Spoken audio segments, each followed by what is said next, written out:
Καλησπέρα σε όλους. Άνοιξη του 2010 η Ρωμαιοκαθολική Εκκλησία συγκλονίζεται από τις αποκαλύψεις σε παγκόσμιο επίπεδο για χιλιάδες υποθέσεις σεξουαλικής κακοποίησης με πρωταγωνιστές καθολικούς ιερείς. Την ώρα που η διεθνής κοινή γνώμη παρακολουθεί σοκαρισμένη τη διστακτικότητα του Βατικανού να αναγνωρίσει αυτή την εφιαλτική πραγματικότητα, στην Ιρλανδία χιλιάδες φωνές μιλούν για δικαίωση και για μια πρωτοφανή συγκάλυψη που πηγαίνει πολλά χρόνια πίσω έως το 1917.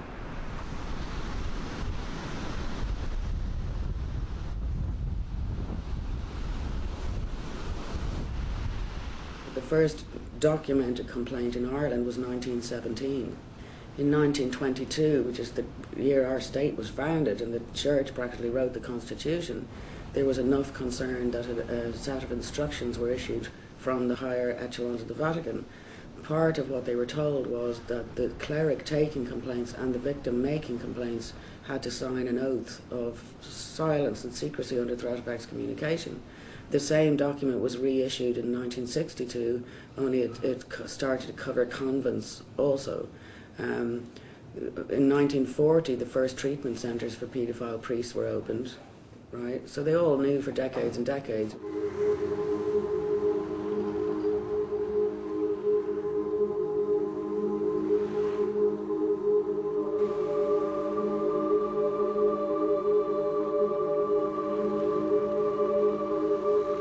If you knew that you had any association with the rape of a child or the cover-up of a rape of a child, how could you live with yourself? You couldn't live with yourself.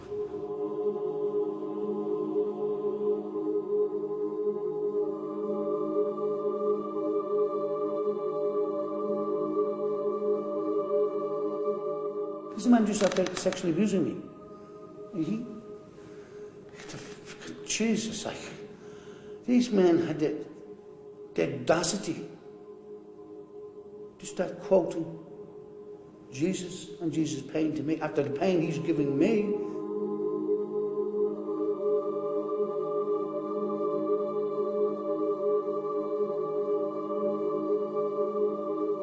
He was trying to put his hands around my private area, and then once he realised that I wasn't saying anything or doing anything or responding, then over a period of time he just became more comfortable doing that.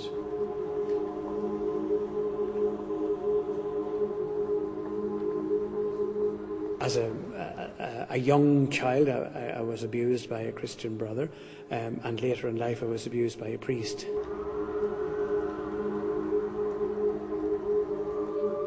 I went to talk to a priest in my parish, and he wouldn't take the name of my abuser. He wouldn't take the name of the chaplain, and he told me that it was probably my fault.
Until the philosophy which holds one race superior and another inferior. Had you planned it to do that on camera, or was it something that... No, I planned it. Yeah. Well, to me it was great because I was able to stand up and say who I am and what I represent, and that I'm not a pop star. I wasn't in music so that I could be a pop star. I wasn't attracted to music so I could be a pop star. I was attracted to music so I could stand for what I believe in. We have confidence in the victory of good over evil.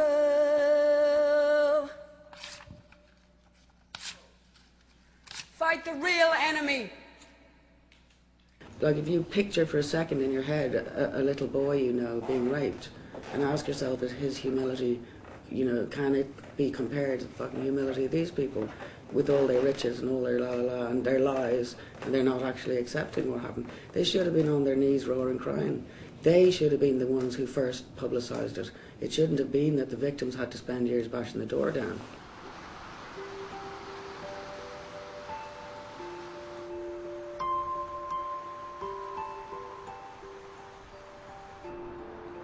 I grew up in Dublin, in a working class area, and a nice part of Dublin, and I was living at home obviously, and I always wanted to be a priest from a very young age, and the obvious thing to do at a young age in Dublin for boys was to become an altar boy, and I would have been about 9 or 10.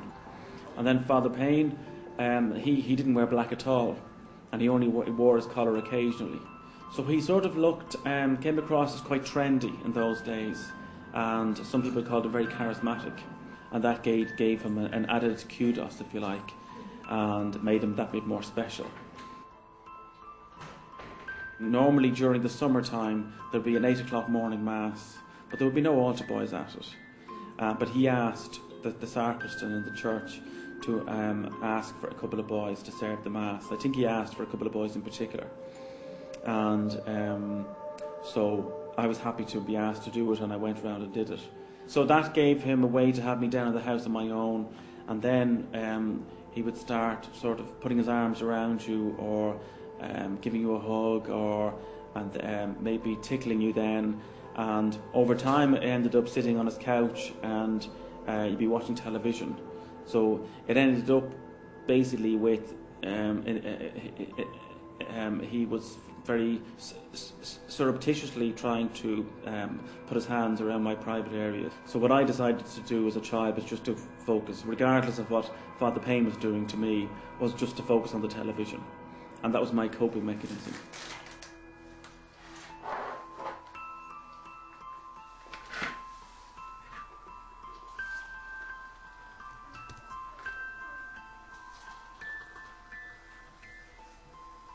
I was born in Dublin, grew up in Dublin. I had one brother, an older brother, and my mum and dad, and my father's parents. We grew up all together in the one house.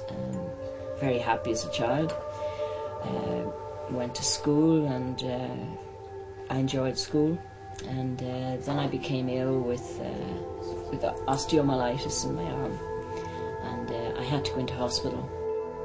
I had the operation. I wasn't too well after the operation. I was running a fever and things, but the chaplain was a young priest, and he made me feel very safe, because it was my first time away from home, and he used to come and talk to me and sort of paid special attention to me, and I felt very lucky that he was being friendly with me more so than other children on the ward. But he used to come and read to me in the evenings when the other children would be sort of settling down to sleep, and he would send the nurse from the ward off to have a cup of tea or something, and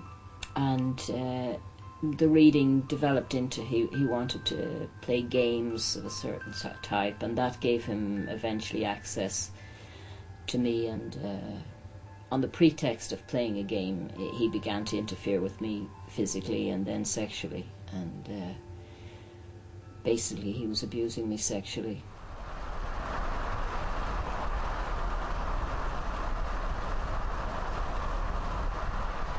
This place, Dangan, it was like Devil's Island.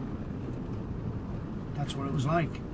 And because your parents couldn't come and visit you, The brothers who ran the place, the priests, you had to do whatever they said. And you lived at their permission. You breathed at their permission. They controlled you. They did everything they wanted to do to you. These were evil people. These were evil times. Many of the children who were here were only orphans.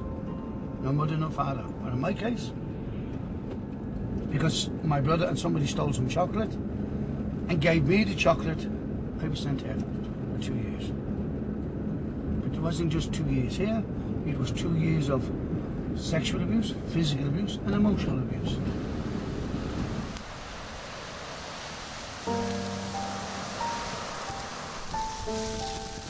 They preached God and made us go to Mass every morning.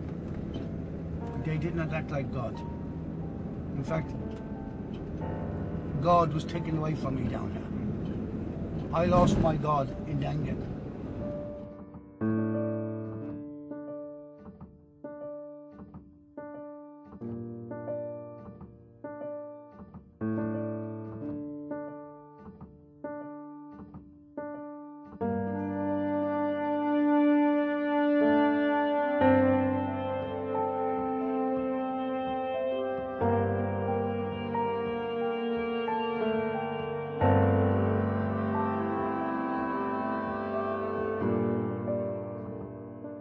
I find it traumatic coming back here.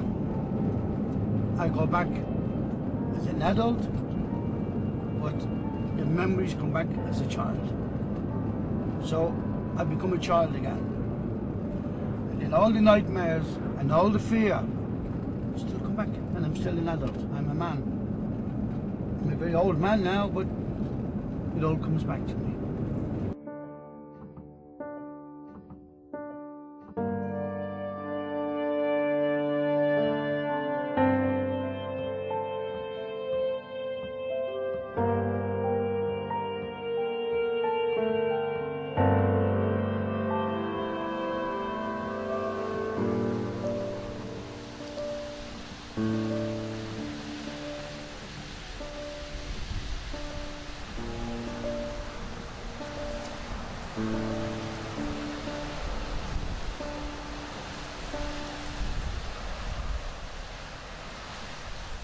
Μέχρι πρόσφατα, τα εκκλησιαστικά τάγματα στην Ιρλανδία και οι επισκοπές της χώρας αρνούνταν να συνεργαστούν για την διερεύνηση αυτών των καταγγελιών. Μέλη των ταγμάτων και κληρικοί δεν ήθελαν να ακούσουν τις μαρτυρίες των θυμάτων, δεν αναγνώριζαν καν τα ίδια τα θύματα. Από την άλλη, η αστυνομία, οι εισαγγελικές αρχές, οι Ιρλανδοί πολιτικοί έκλειναν τα μάτια επί δεκαετίες σε αυτό το πρωτοφανές σκάνδαλο που το 1994 θα έρχινε την κυβέρνηση της χώρας. Μόλις πριν από ένα χρόνο δημοσιοποιήθηκαν τα συμπεράσματα των ερευνών που αναγκάστηκε να διεξάγει η πολιτεία όταν οι ψήθυροι έγιναν κραυγές.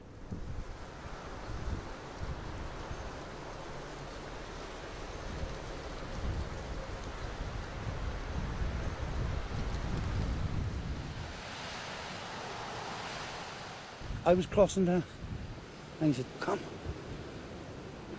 And I said, "What?" He said, "You shouldn't be out on your own." I said, "I was sent." "Oh, you weren't. Come in here." So he put me in there and he beat me.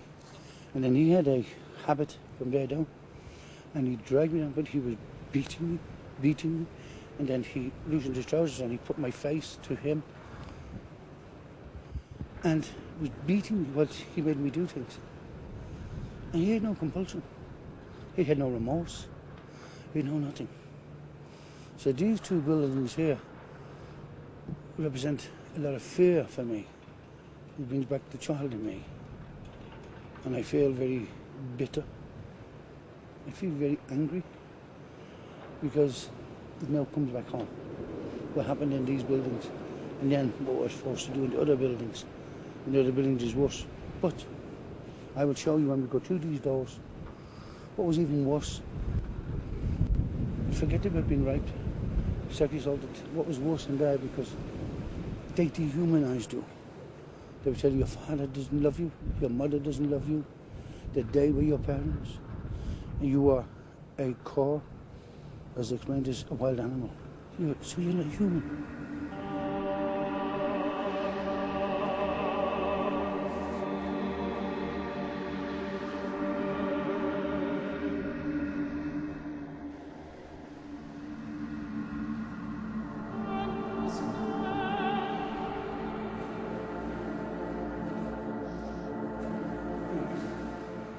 This is where you come in at night and go upstairs, the dormitories.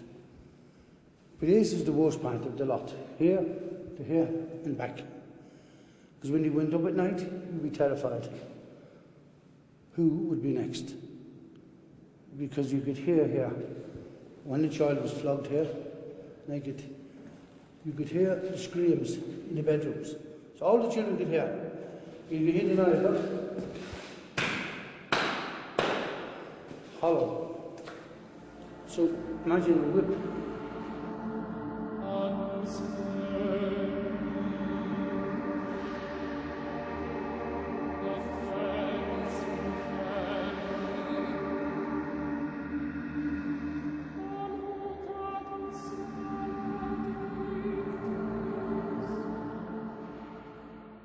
I was upstairs and I heard Ashmore. He said, "Who was going to escape with you?" He said, "Kelly. Kelly, Kelly." So I knew now, this is my time. For a long time, brother. 6 months, I was dreading it would be me. Now it's going to be me.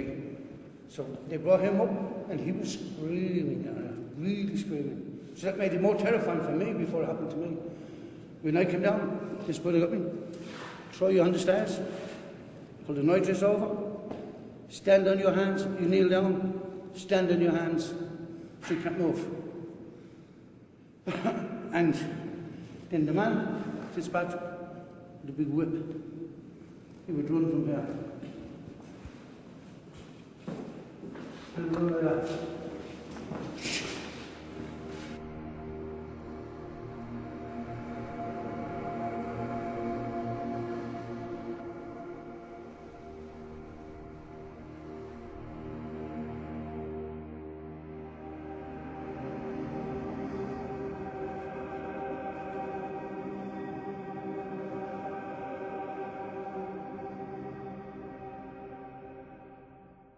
From morning to night, there was fear. Fear. That's the worst part, the fear. Not the beatings, not the rape, the sexual assault. The fear that it will happen. Fear. And sometimes, you know, fear of not being loved. You weren't cherished, but you would try to be cherished. You would actually then try to be cherished by them. So you believed you wanted to be nice to the master. So he wouldn't hit you, but he'd give you treats. But that, to me, is the most evilest thing to do to a human being.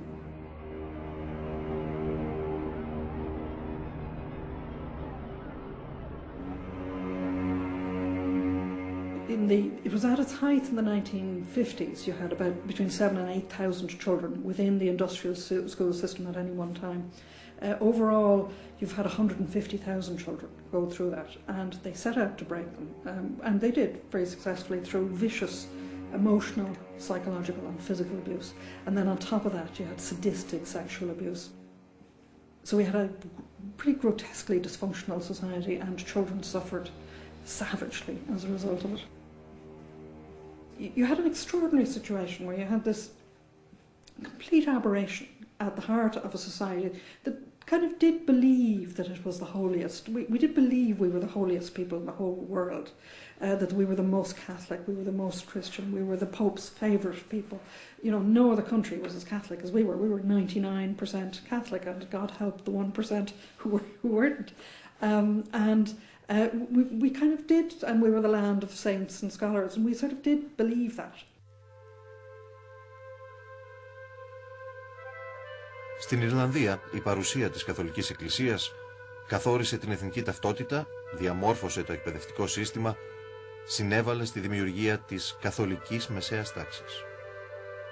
Τον 20ο αιώνα και μετά την ανεξαρτησία της χώρας, το 1922, η καθολική ηθική κοινωνία έγινε η Ιρλανδική κοινωνία. Τότε η πολιτεία αποφάσισε να επιδοτήσει την Εκκλησία και να της παραχωρήσει την ευθύνη κυρίως στους τομείς της εκπαίδευσης και της υγείας. For those decades in Ireland, you really didn't touch the Catholic Church. The Catholic Church were an immense power in the land, and I mean, I've compared it. I suppose the closest thing really is that you could look at, and it's not too extreme a comparison, is to the Taliban and to that sort of religious control, moral control of a society. Η Μέρι Ράφτερη είναι η δημιουργός 2 ντοκιμαντέρ που έσπασαν τον κύκλο της σιωπής στην Ιρλανδία. Το 2002 αποκάλυψε τα περιστατικά σεξουαλικής κακοποίησης που συγκάλυπτε για χρόνια το Ιρλανδικό κράτος και η Αρχιεπισκοπή του Δουβλίνου. 3 χρόνια νωρίτερα, το 1999, έφερε στο φως τις κτηνοδείες των εκκλησιαστικών ταγμάτων της Καθολικής Εκκλησίας σε αναμορφωτήρια, ορφανοτροφία και εκπαιδευτικά ιδρύματα. These institutions where so many thousands of children were abused were in every little town. They were in every town around the country. Everybody knew about them, but people didn't ask any questions. They couldn't sort of deal with the enormity of what it is they might suspect.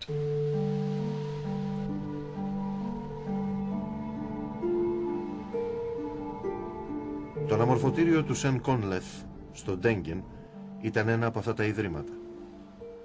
Εδώ από το 1940 έως το 1973 φυλακίστηκαν περισσότερα από 5.000 παιδιά ηλικίας από 11 έως 17 ετών. Το ίδρυμα διοικούσαν τα μέλη του χριστιανικού τάγματος των αφιερωμένων στην Άσπηλη Μαρία. Ο Τζον Κέλλι, πρόεδρος σήμερα της οργάνωσης παιδιών που επέζησαν από κακοποίηση, στάλθηκε σε αυτό το κολαστήριο για 2 χρόνια. Ήταν μόλις 12 ετών. Because I can still see him bearing down like that, precise, and going for parts of the body that would hurt. So I can imagine, and I was so shocked. Now I realised, what is this place? I'd never seen that. I'd never seen such violence before, and it wasn't ordinary violence. Passed out because he was so tired hitting this child. This was a big man. He used to do weights, and he'd have a ball sometimes. We used to call it for playing handball, and he'd squeeze these in his hands like that for his muscles. And then he used me as an excuse for being wet and dirty to get me into the shower. Well, something else happened. Very sinister, very bad. And when I was bleeding and when I was blood coming from me and I was crying in pain, this was the man who said to me, Christ gave me a whack, whoosh, back of his hand, and said, Christ died for you, you little that word, animal. Christ died for you, and you sit there crying and in pain. He talked about nails in Christ's hands. This man just out there sexually abusing me. And Jesus, like, these men had the audacity to start quoting Jesus and Jesus' pain to me after the pain he's giving me, and then told me I must shut up.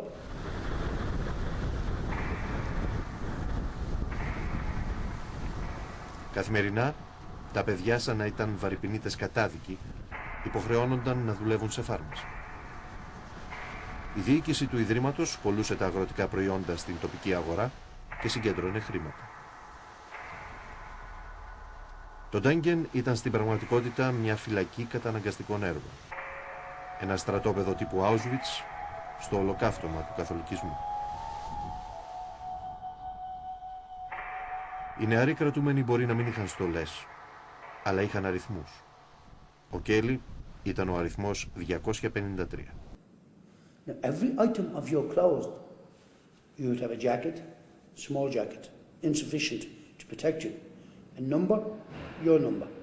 Your shirt, your number. Your vest, undervest, your number. Your underpants, your vest. Trousers, your number. Your socks, your number. Your boots, your number.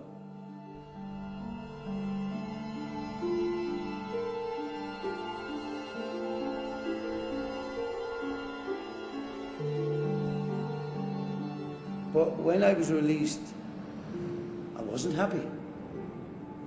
I was fretful. I thought somebody would take me back. I hurried down waiting on the bus. I even wet myself waiting on the bus. And even when I got home, I was out for a week, 10 days. I jumped on the train down to Britain. Didn't tell my mother, didn't tell my parents, my brothers, nobody. And I remained there for 33 years. I always thought, even when in England, they would take me back here. I slept on benches in Hyde Park, in the rain and the snow, but I felt safe.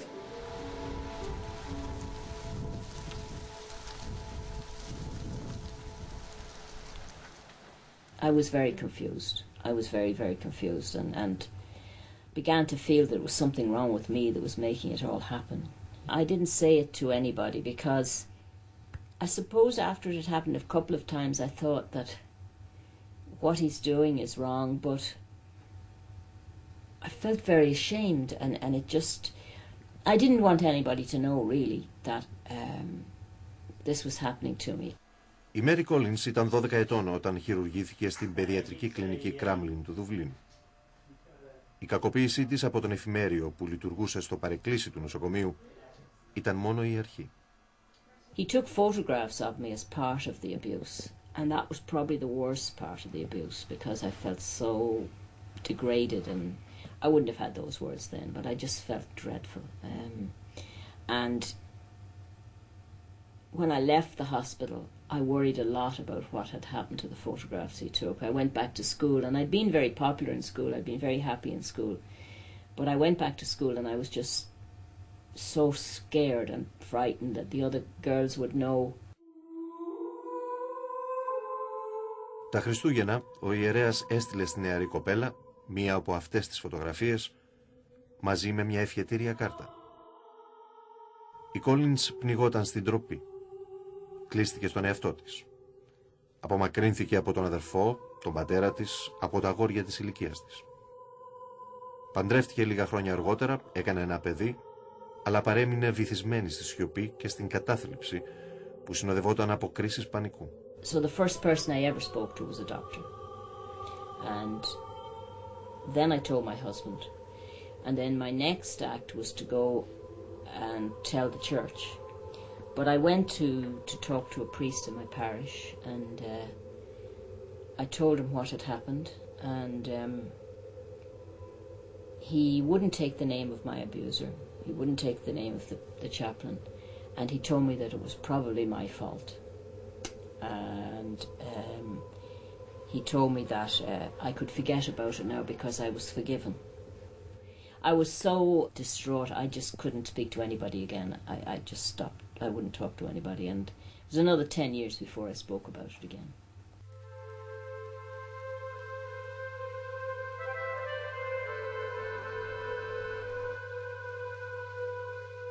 Αρχές της δεκαετίας του 90 η Ιρλανδία συγκλονίζεται από τις αποκαλύψεις για τον ιερέα Μπρένταν Σμιθ. Ο Σμιθ κακοποιούσε παιδιά στην Ιρλανδία, τη Σκωτία και τις Ηνωμένες Πολιτείες επί 40 χρόνια. Η Ιρλανδική Καθολική Εκκλησία απλώς τον μετέθεται από τη μία ενορία στην άλλη. Ο δημοσιογράφος των Irish Times, Πάτσι Μαγκάρι, θυμάται. He was originally detained in Northern Ireland in 1993 and jailed there. He was then extradited down to the Republic of Ireland in 1998 and jailed here and died within a month of being sentenced to, I think it was 12 years here at that time. And it caused quite a sensation at the time that he had gone on abusing children for so long, and that the response of the church authorities was simply to move him every time there was a complaint. And in fact, that scandal was of such a degree that later that year it brought down a government in 1994 because it was alleged that the Attorney General's office hadn't handled requests for his extradition to Northern Ireland satisfactorily. Εκείνη την περίοδο η Μέρι Κόλινς βρήκε το θάρρος να μιλήσει ξανά για το δικό της εφιάλτη, για τον πατέρα Πολ.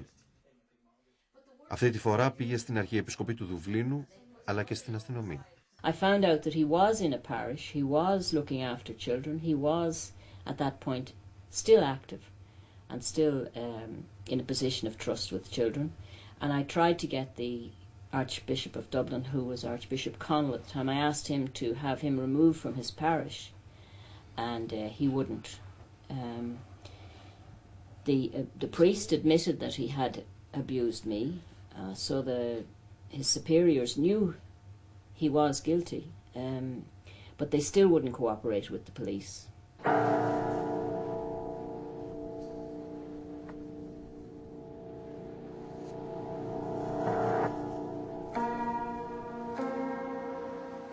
As an 11, 12-year-old boy, I wasn't going home to discuss sexual matters with my parents, and I was also, you know, as a child in the 70s, it was what word would I even use? I wouldn't have even known what words to use to say to somebody what was happening, and also there was the thought of, if you tell, well, who do you tell, and then what do you tell, and then if you tell somebody, does that mean everybody finds out? That made me feel very inhibited then, and it also made me feel very inhibited about myself physically. So I had very, you know, at a time when I was 15 or 16, young, blonde, probably relatively handsome, good looking, but I felt ugly. I felt very unattractive. I just, you know, I covered myself up. I wore black all the time. Ο Άντριου Μάντεν, ένα παπαδοπέδι στην ενορία Σάτων του Δουβλίνου, υπέμενε επί 2,5 χρόνια το μαρτύριο της σεξουαλικής κακοποίησης. Ο ιερέας Ιβάν Πέιν εκμεταλλευόταν τη σιωπή, τη σύγχυση και την τροπή του παιδιού. Το 1981, όταν ο Άντριου έγινε 17 ετών, αποκάλυψε την αρρωστημένη συμπεριφορά του πατέρα Πέιν σε έναν καθηγητή του. Εκείνος κατήγγειλε την κακοποίηση στην Αρχιεπισκοπή και έλαβε τη δέσμευση ότι θα ληφθούν μέτρα, ότι το θέμα θα τακτοποιηθεί. Ο καιρός περνούσε όμως και ο ιερέας εξακολουθούσε να λειτουργεί κανονικά στην εκκλησία.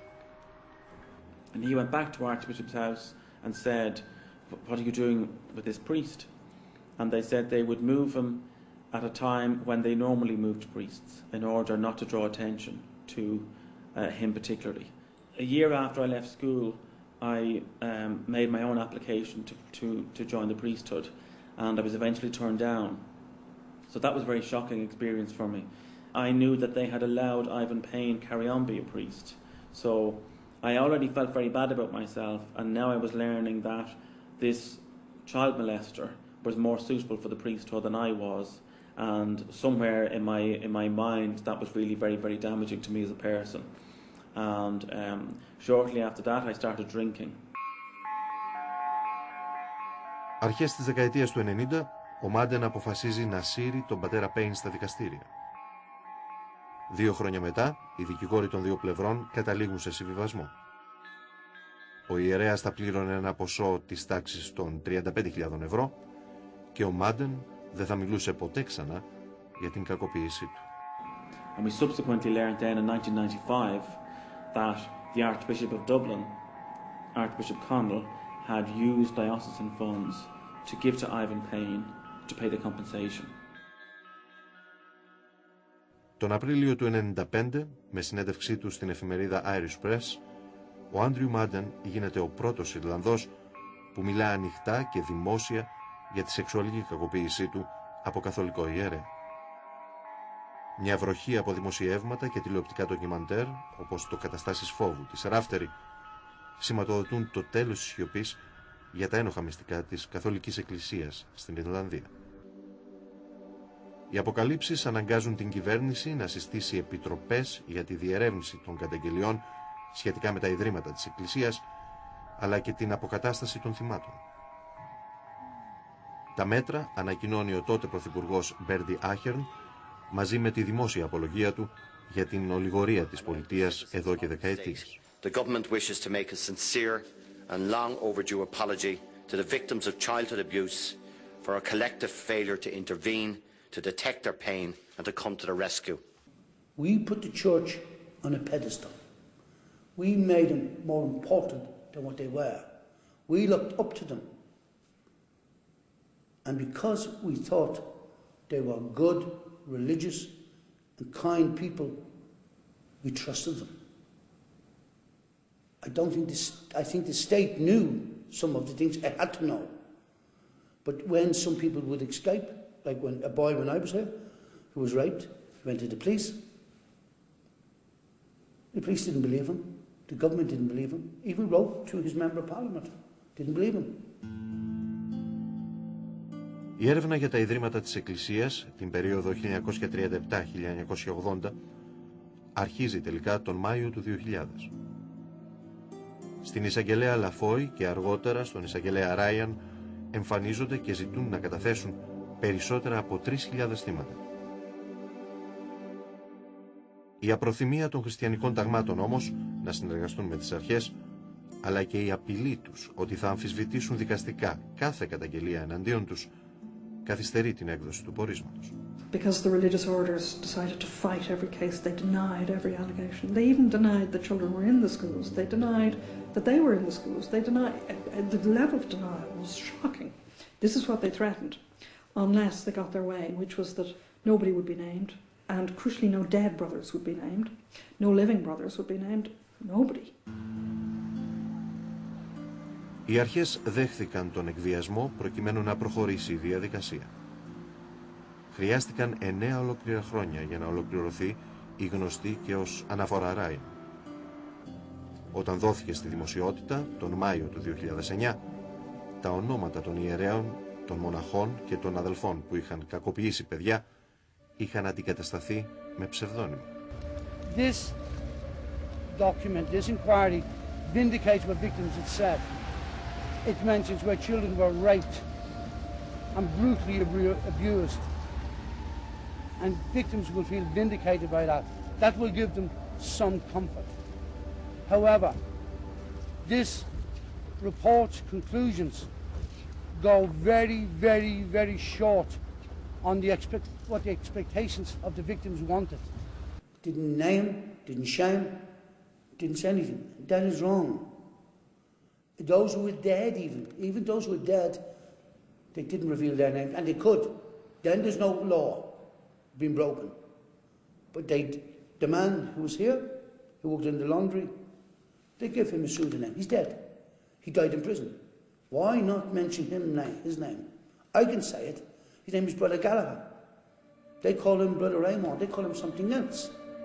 All these people different names. Not to identify why. Oh, they say to protect his family. What about my family?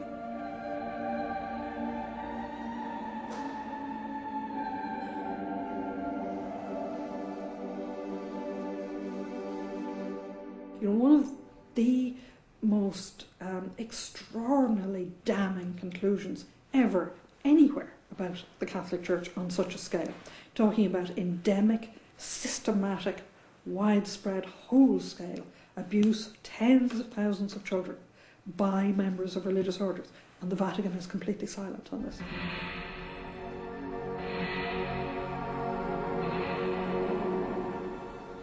Το Cardinal Secrets, το ντοκιμαντέρ της Mary Raftery, έγινε η αφορμή για τη δεύτερη μεγάλη επίσημη έρευνα στην Ιρλανδία.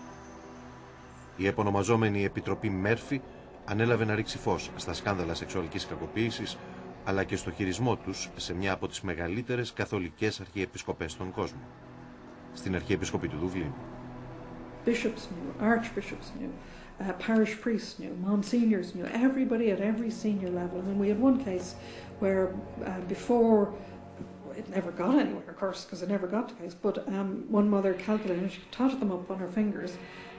She had told 7 priests, 2 monsignors, 2 bishops, 2 auxiliary bishops, and an archbishop she was told, knew about this priest who was going around abusing kids.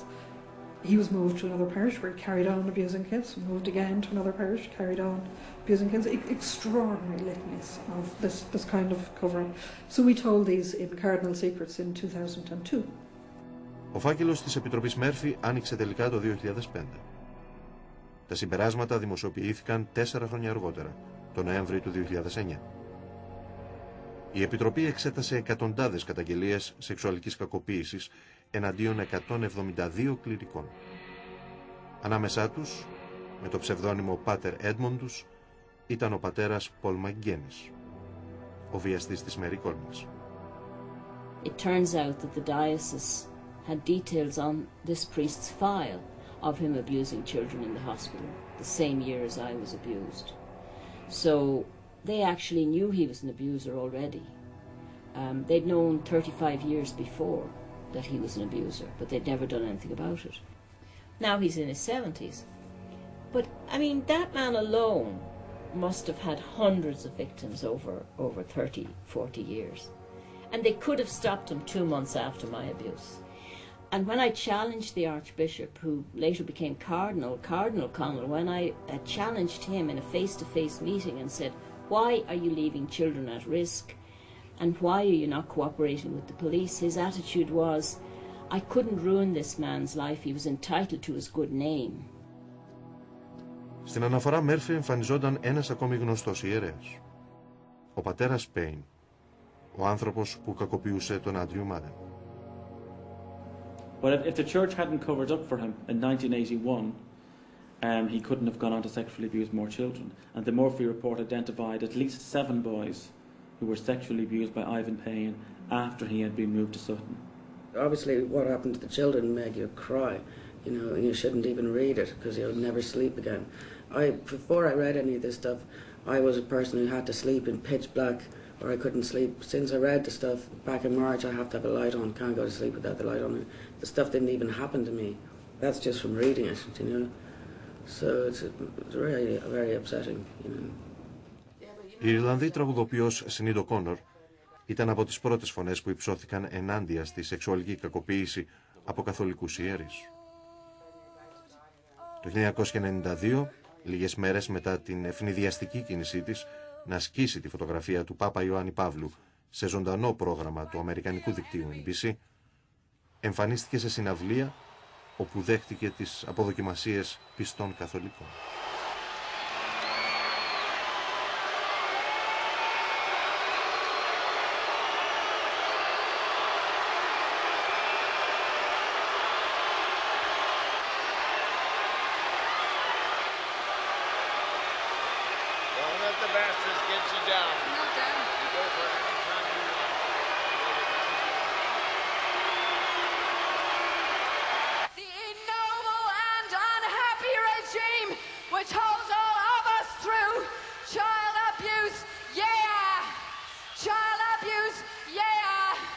Subhuman bondage has been toppled, utterly destroyed.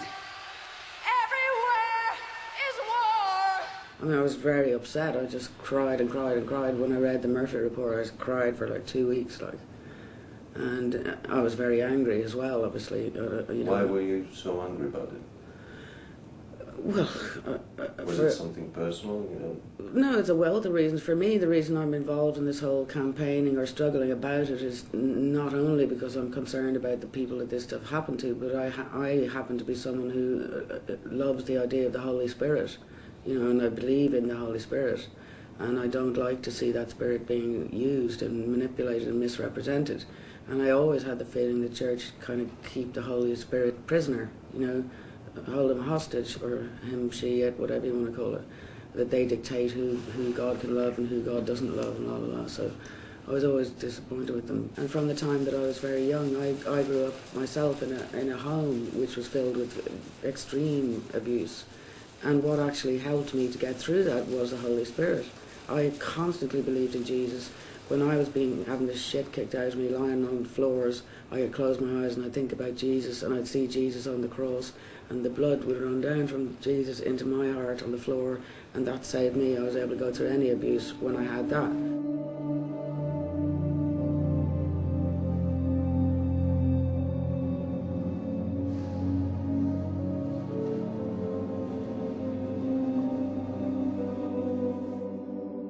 Ένα από τα πιο τραγικά στοιχεία της αναφοράς Μέρφυ είναι η αποκάλυψη ότι το 1987 σχεδόν κάθε επισκοπή της Ιρλανδίας ζήτησε τη συνδρομή μιας ασφαλιστικής εταιρείας που ήλεγχε η Εκκλησία, της Church in General. Αιτία ήταν το κύμα καταγγελιών για σεξουαλικές κακοποιήσεις που εκείνη την εποχή ερχόταν από τις Ηνωμένες Πολιτείες. So they insured themselves against compensation claims. What they didn't do was they didn't change their policy of moving priests from parish to parish once they were accused of abuse. They didn't change their policy of refusing to tell the civil authorities and the police about them so they could be put in jail. They didn't change their policy of constantly denying to the child victims and their parents that anything was wrong. I mean, what parents and children met was a wall of denial, and they were told in Ireland and everywhere else in the world, "You're liars, you're making this up, this is not true, no priest would ever do this." Power. It is, it was a Catholic historian in the 19th century, a British English Catholic historian, Lord Acton, who coined the phrase, "Power corrupts, absolute power corrupts absolutely." The Catholic Church had absolute power in this island, certainly in the Republic, in this state. They ignored church law, they ignored state law. They could do what they liked, and they did what they liked. They brushed under the carpet, moved these guys around to protect the reputation of the institution and its resources and its assets and its most important people, the priests.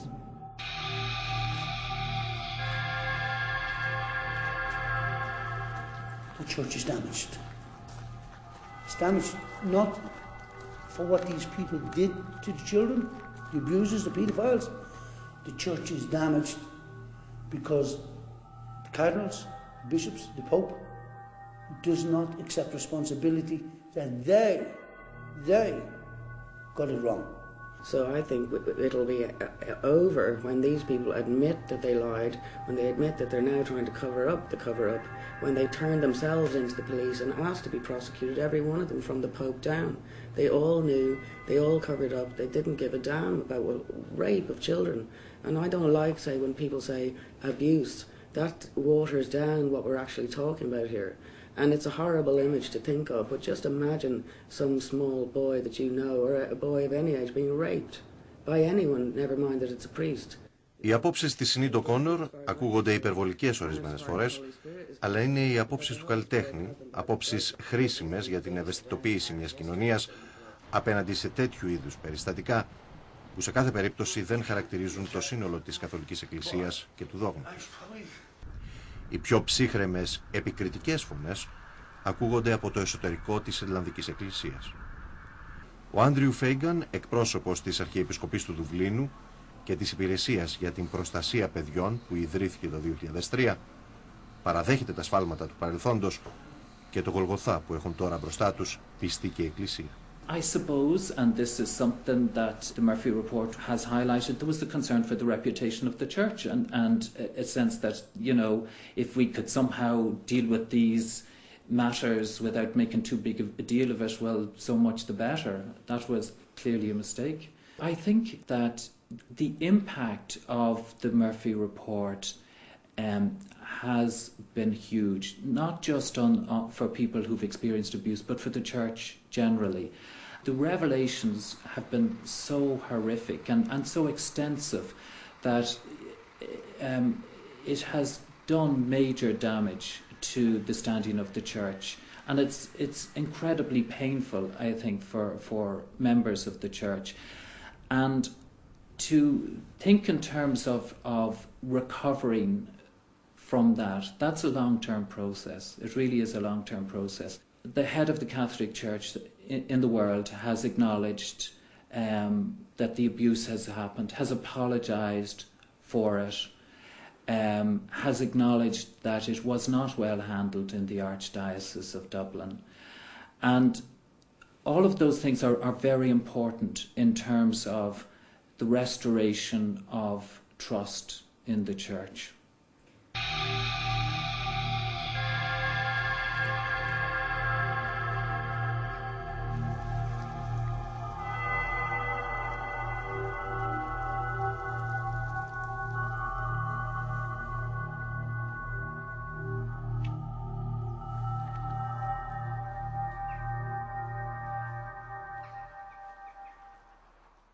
Ήταν τέτοια η προσπάθεια της Ιρλανδικής Καθολικής Εκκλησίας να αποποιηθεί τις ευθύνες της για τα σκάνδαλα σεξουαλικής κακοποίησης, που το 2000 συνέταξε μια αναφορά για τις κακοποιήσεις σε ολόκληρη την Ιρλανδία.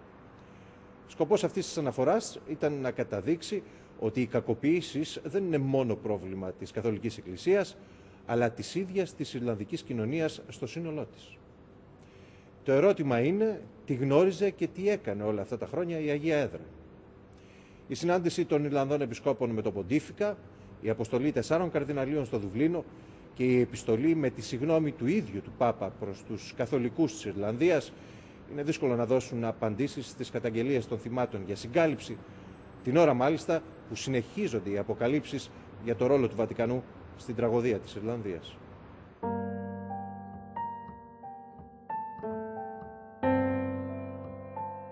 My name is Brian Darcy. I'm a priest, a Passionist congregation. As a young child, I was abused by a Christian brother, and later in life I was abused by a priest.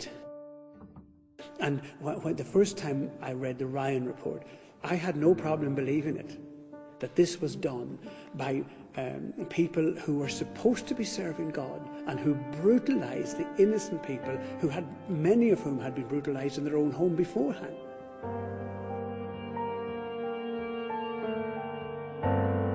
The Ryan report indicated that people who had given their entire lives at the service of God had in fact, on the one hand, abused children, and on the other hand, which is just as evil, people who knew that that happened did nothing to stop it and sometimes encouraged the activity of it.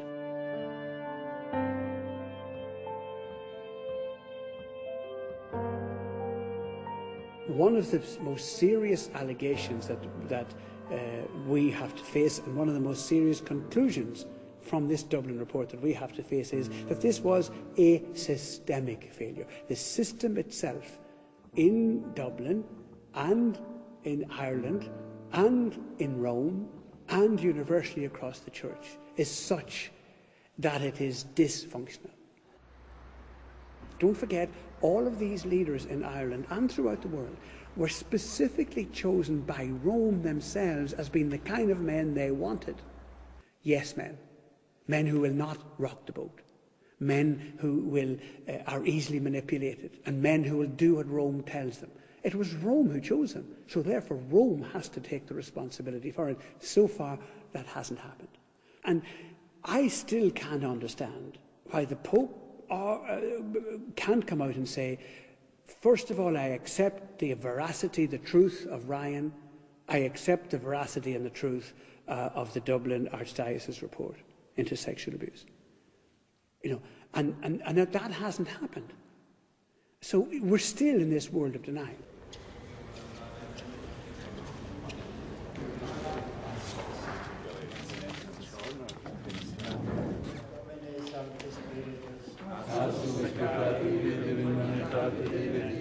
As you know, in recent months the Church in Ireland has been severely shaken as a result of the child abuse crisis. As a sign of my deep concern, I have written a pastoral letter dealing with this painful situation. Ένα μήνα μετά την πρόσκληση των Ιρλανδών Επισκόπων στο Βατικανό, ο Πάπας Βενέδικτος ανακοινώνει την αποστολή μιας επιτροπής 4 καρδιναλίων σε επισκοπές της Ιρλανδίας. Η λεγόμενη αποστολική επίσκεψη σκοπεύει να ερευνήσει σε βάθος, για λογαριασμό της Αγίας Έδρας, τα ζητήματα που έχουν προκύψει από τις καταγγελίες εναντίον της Εκκλησίας. Ο Ποντίφικας ανακοινώνει την αποστολική επίσκεψη σε μια ανοιχτή επιστολή προς όλους τους καθολικούς της Ιρλανδίας, στην οποία πρωτίστως ζητά συγγνώμη. Η επιστολή διαβάζεται την Κυριακή των Βαΐων σε όλες τις εκκλησίες.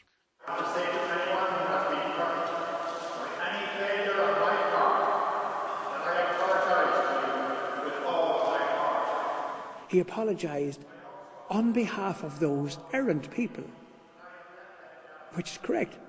But he made no apology for the errancy of the system over which he presides. And whereas that's the point that everybody was waiting for, he didn't accept that it was systemic failure. So I think that his letter was good, and probably as good as could come at the time, but there's much more to come. And I dread the thoughts of what a visitation is going to do, because I really, from visitations across the world, the result usually is a reimposition of Rome and blaming gay people in seminaries and lax theologians and women people, and it'll blame everybody else for this laxity. That's not what's going to happen. That's not what happened there in the church. The Irish church was ruined by clerics who were appointed by Rome to rule it.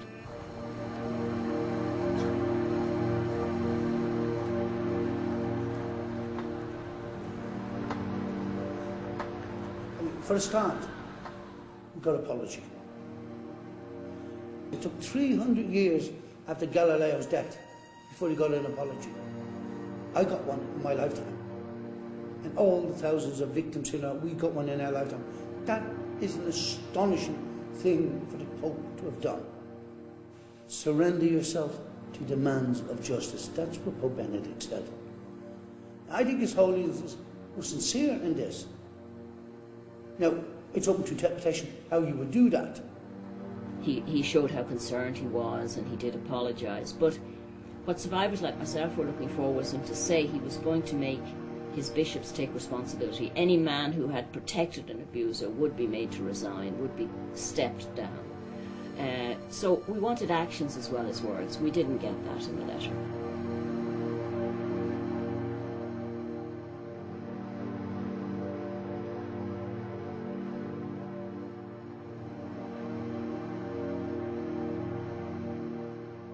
I was angry about the Pope's letter because it just was insult after insult to our intelligence. It was a study in the art of lying. It was pure lying. He starts with a lie. Oh, I'm concerned to have heard, I'm as concerned as you to have heard these things, as if he only bloody just heard it when we did. They knew about it decades ago, And then to have a Pope come along and say, well, it's because you didn't really believe enough in God that all of this happened to you. Really makes people say, oh, what is he talking about? This has no relevance to us. Like, he doesn't get it. He doesn't really understand it. I don't know if it's fair for anybody to criticise Pope Benedict for not understanding the full thing. I mean, I lived in the middle of Ireland and I didn't understand it. And didn't understand that it was such a huge problem. What you can expect better leadership from is when you find out the truth, not to accept it. And there's been a real sharp hesitancy, not really from Pope Benedict himself, but from the organisation of which he is the head, to accept the truth. A crime is a crime. The problem with the church was that they confused crime with sin. And they thought they could help and forgive sin, forgetting that crime was something else. We can't undo it. We can't make up for it. We can't compensate for it. We can make efforts at all of those things. But eventually, we can't sort of set up a system to help survivors and walk away as if it never happened and say, well, we've done everything. What do you want us to do now?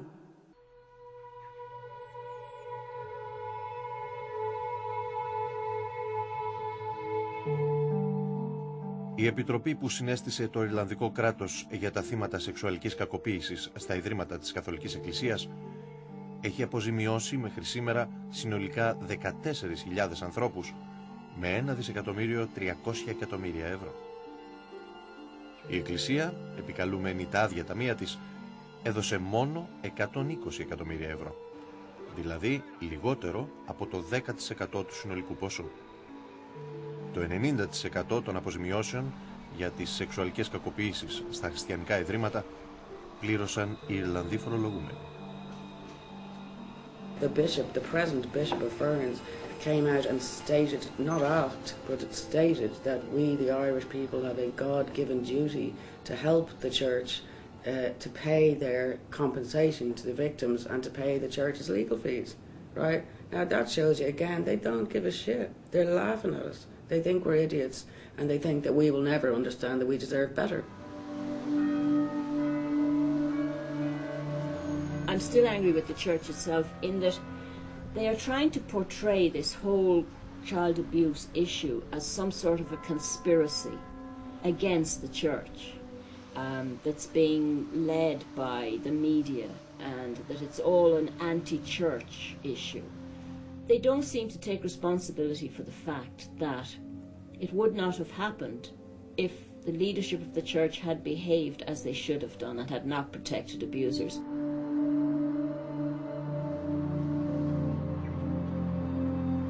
We have now discovered not only were the children abused in these institutions, we now know they were abused in parishes, dioceses around Ireland.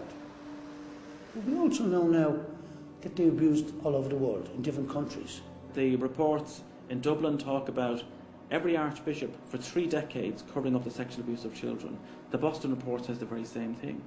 Or the Philadelphia report, one of the two of them, talks about every archbishop for 6 decades covering up the sexual abuse of children. We change the names, you've got the very same thing going on, the very same practices engaged in. Every country in the world has covered this up. Every bishop in the world almost has covered it up, has had some knowledge of it. So nobody's hands are particularly clean. And so then, of course, when you come to the current Pope Benedict, we know now, because of what's transpired in Germany, that he has serious questions to answer, which he has not yet addressed himself to, but also his knowledge within the Vatican, because he was, as the prefect of the Congregation of the Doctrine of the Faith, previously of course known as the Inquisition, he was the repository of more knowledge about this than anybody else, and nothing filters its way back to civil police forces anywhere.